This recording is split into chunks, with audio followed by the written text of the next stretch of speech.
Kate Middleton has reportedly held private talks with a big-name television producer regarding a potential TV documentary.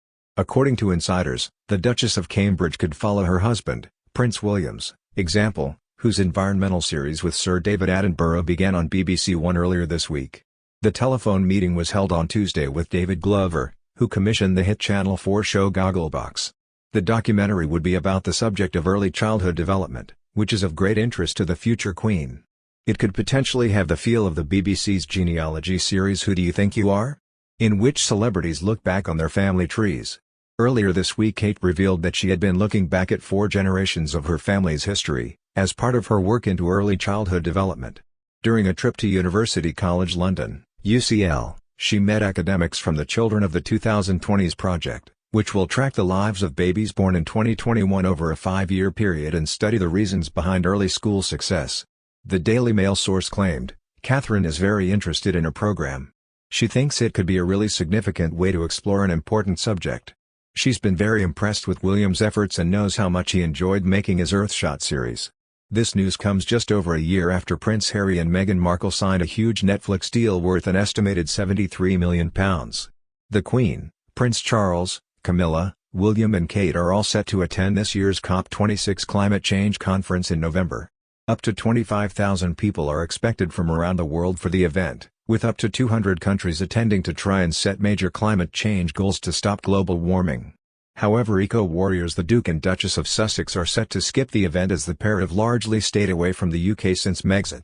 The royal announcement comes weeks after Harry and Meghan attended the star-studded Global Negation Citizen live concert in New York, dubbed Wokestock, which demanded tough new eco-laws to have U.S. emissions by 2030.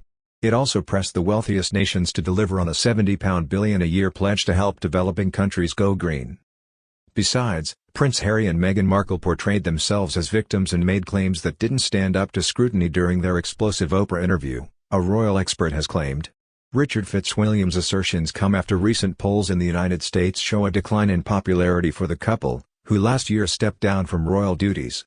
Harry and Meghan's interview with Oprah Winfrey aired in the UK on March 8 this year and drew a staggering 5,380 Ofcom complaints by the end of the month. Yet more disgruntled viewers contacted the watchdog in April. Mr. Fitzwilliams, a royal commentator and author, described the interview as extremely destructive.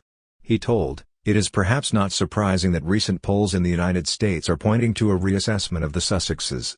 It will be interesting to see if this trend continues. They initially had huge support after giving the extremely destructive interview with Oprah. A lot of what they said, whilst portraying themselves as victims, never stood up to scrutiny. Also, their estrangement from the royal family, following on that from Meghan's family save for Doria, is a far from encouraging background for their philanthropic work."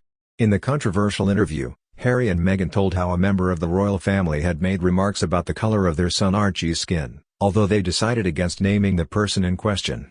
According to a recent YouGov poll, their reputations have also continued to suffer in the UK. Harry's positive opinion ranking has fallen 9 points since April to 34%, whereas Meghan's has dropped 3 to 26%, states the poll, which collected data between August 27 and August 29. Their responses to the Afghanistan crisis and COVID are responsible for the drop, according to the survey. Mr. Fitzwilliams also called the couple's recent private jet flight back from their 3-day New York trip an ill-advised hostage to fortune.